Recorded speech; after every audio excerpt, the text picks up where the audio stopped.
आत्मसम्मान का सूर्य अब आकाश में उदय हो चुका था और उत्पीड़न के बादल छटने लगे थे।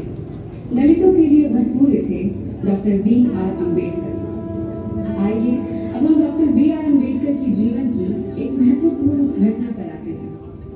वह घटना महाड़ पर एक मार्च थी। इसका मूल S.K. बोले द्वारा बॉम्बे विधान परिषद के महत्वपूर्ण प्रस्ताव में था और इसे बॉम्बे सरकार ने अपना लिया था। 1923 में पारित और 1926 में थोड़े बदलाव के साथ पुनः पुष्टि किए गए बोले प्रस्ताव के अनुसरण में महाड़ नगर पालिका ने चाकदार तालाब को अछूतों के लिए खोल दिया था। हालांकि नगर पालिका का प्रस्ताव एकमात्र इशारा ही रहा, क्योंकि अछूतों ने सवर्ण हिंदुओं की शत्रुता के कारण अपने अधिकार का प्रयोग नहीं किया था। इसलिए कोलाबा जिला दलित वर्ग द्वारा 19 और 20 मार्च 1927 को महाड़ में एक सम्मेलन आयोजित करने का निर्णय लिया गया। सम्मेलन की व्यवस्था सुरेंद्रनाथ किपलिस, सूबेदार सावरकर और अनंतराव चित्रे ने की थी। अरे बहन, बच्चों को नहीं लाई? मेरे बच्चे रोते हुए आए। 3-3 दिन का खाना लाई हूँ। मैं भी खाना बांध के लाई। अब हम भी सर उठाकर जी सकेंगे। 40 रुपए का पानी खर रहा है, बहुत बड़ी तकलीफ हो गई। भाइयों और बहनों, पिछले 2 महीनों से हम लोग इस सम्मेलन की व्यवस्था कर रहे हैं। आज ये देख के उम्मीद जग रही है कि अब हम न्याय के खिलाफ आवाज और बुलंद कर सकते हैं। हमारे परिषद के जनप्रतिनिधियों ने गुजरात और महाराष्ट्र के अलग अलग गांवों में जाकर दलितों और पिछड़े वर्ग के लोगों को जागृत करने का काम किया है, जिसके परिणाम स्वरूप आज आप 10,000 से अधिक लोग यहाँ इकट्ठे हुए हैं।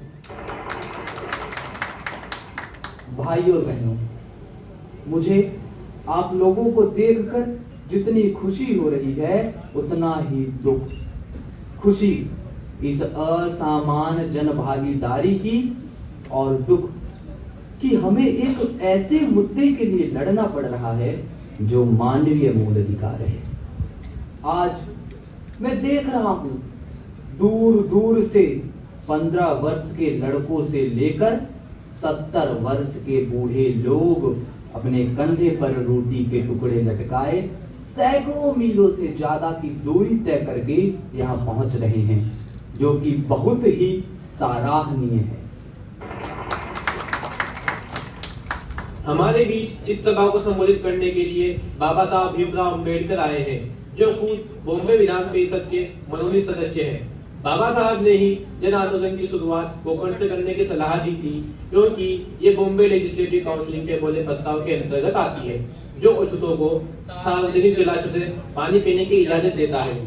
अब मैं बाबा साहब से अनुरोध करूंगा कि वो हमारे बीच आए और सभा को संबोधित करें।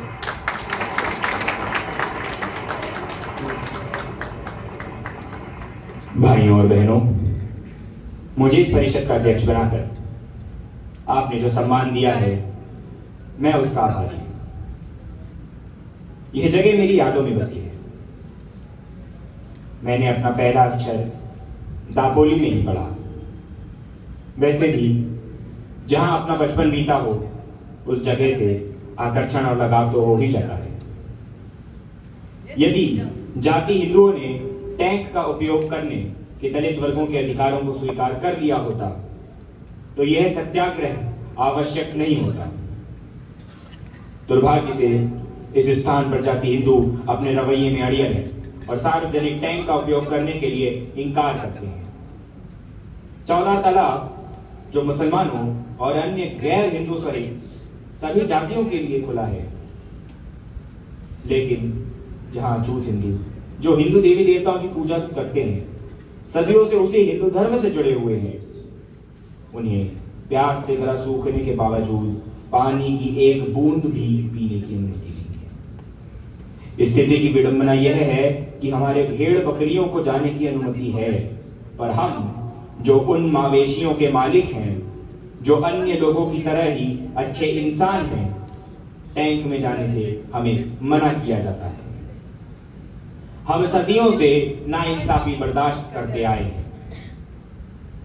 इसीलिए जब तक हम खुद को शुद्धिकरण की 3 स्तरीय प्रक्रिया से नहीं गुजारेंगे, तब तक कोई स्थायी प्रगति हासिल नहीं की जा सकती है।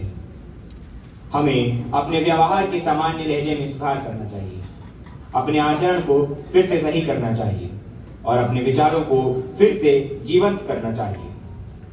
शिक्षित बने, संघर्ष करें और खुद को संगठित करें। अपने ऊपर भरोसा कीजिए और साफ सुथरे रहिए। मैं चाहता हूं कि आप यह संकल्प करें कि आप आज से सड़ा गला मांस नहीं खाएंगे। फेंके हुए झूठे टुकड़ों को खाना तो क्या, छूना तक पसंद नहीं करेंगे। यही सही समय है जब हम अपने मन से अपने बीच के ऊंच नीच के विचारों को जड़ से उखाड़ फेंकें। हम आत्मोन्नति तभी प्राप्त कर सकेंगे जब हम आत्म सहायता सीखेंगे, आत्मसम्मान पुनः प्राप्त करेंगे और आत्मज्ञान प्राप्त करेंगे। वैसे भी माता पिता और जानवरों के बीच कोई अंतर नहीं रहेगा यदि वह अपने बच्चों को अपने से बेहतर स्थिति में नहीं देखना चाहेंगे। महाड़ के अछूतों को पीने का पानी बड़ी मुश्किल से मिलता है। उनकी समस्या दूर करने के लिए बोले प्रस्ताव के अंतर्गत 1923 में सरकार ने तालाब को जनता के लिए खोला है, पर सवर्ण हिंदुओं के डर के कारण महाड़ के अछूत आज भी वहां पानी नहीं पीते। इसीलिए आज हम सब चागार तालाब चलें और पानी पिएं, जो कि हमारा कानूनी हक है।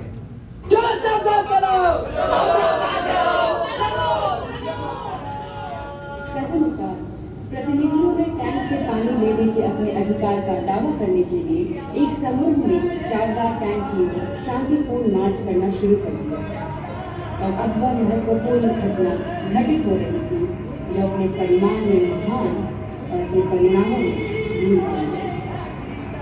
अब डॉक्टर अंबेडकर स्वयं तालाब के किनारे खड़े थे। प्रबुद्ध धर्मों के बीच प्रबुद्ध, पृथ्वी पर किसी भी विद्वान व्यक्ति के बराबर महान आकांक्षाओं वाला एक हिंदू, फिर भी अपने जन्म और आस्था की भूमि हिंदुस्तान में किसी सार्वजनिक जल स्रोत से पानी लेने में असमर्थ।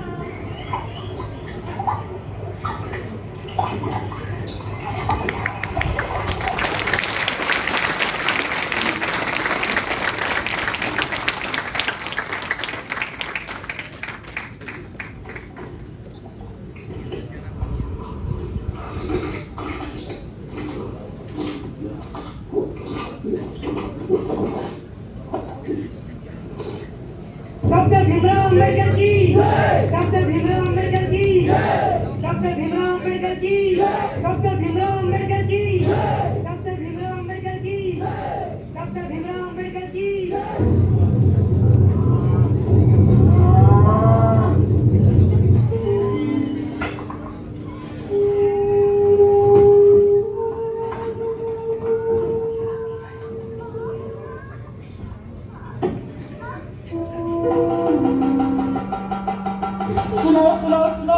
अछूतों ने तालाब को गंदा कर दिया है। अब वो वीरेश्वर मंदिर की तरफ जा रहे हैं। सुनो सुनो सुनो, अछूतों ने तालाब को गंदा कर दिया है। अब वो वीरेश्वर मंदिर की तरफ जा रहे हैं। क्या अछूतों ने तालाब का पानी पी लिया? अबे मंदिर भी जाएंगे? इनकी इतनी मजाल, उनकी इतनी मजाल, पैरों की धूल सर चढ़ने लगे हैं। उन्हें उनकी औकात दिखाते हैं, दोबारा आग उठाने की हिम्मत नहीं करें। हाँ, हमें उन्हें यहाँ से भगाना चाहिए। हम नहीं चाहते कि लोग हमारे समुदाय के पानी को प्रदूषित करें। आज पानी पिया है कि कल को हमारे बराबर बैठेंगे, हमारे साथ खाना खाएंगे। पानी सर से ऊपर जा रहा है, हमें उनका उचित स्थान दिखाना ही होगा। जरा सा कानून क्या पढ़ लिया, प्रथाएं बदलने चले हैं। ये पापी लोग दंड के भागी हैं।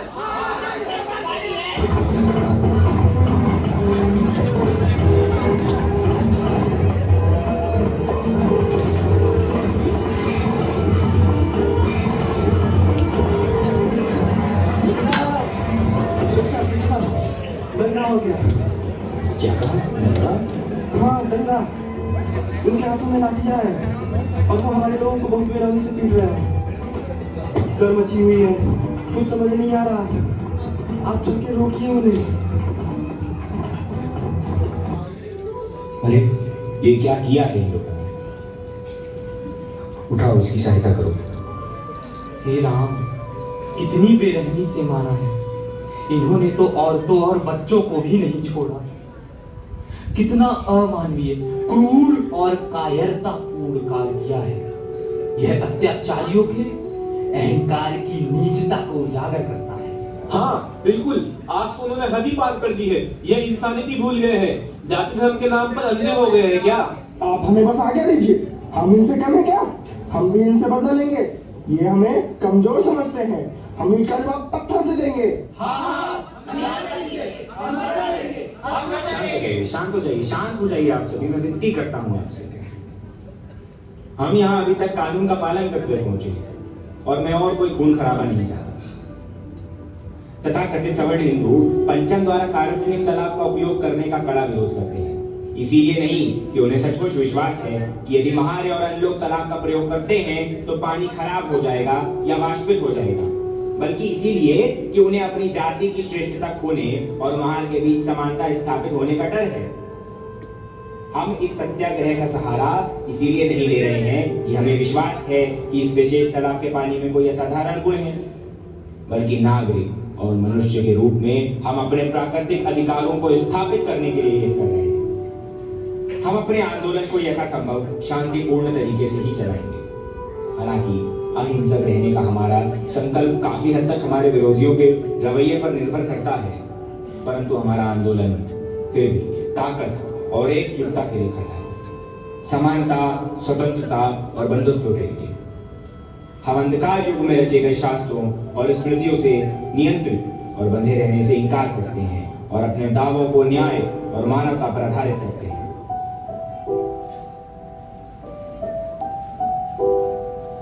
महार आंदोलन एक ऐसा आंदोलन है जिसका उद्देश्य न केवल दलितों की अक्षमताओं को दूर करना है, बल्कि एक सामाजिक क्रांति लाना भी है। एक ऐसी क्रांति जो जाति के सभी मानव निर्मित अवरोधों को हटा देगी, सभी को सर्वोच्च पद तक पहुंचने के समान अवसर प्रदान करके और नागरिक अधिकारों के संबंध में मनुष्य और मनुष्य के बीच कोई भेद न है। महार सत्याग्रह का सवाल पानी नहीं, बल्कि मानवाधिकारों की स्थापना का था। महार सत्याग्रह जाति व्यवस्था से जुड़े निषेधों की समाप्ति का प्रारंभिक खाका रहा। महार सत्याग्रह दलितों की अस्मिता एवं पहचान की पुनर्स्थापना का पहला पड़ाव था। महार सत्याग्रह जन न्याय के लिए भारत का पहला आंदोलन रहा।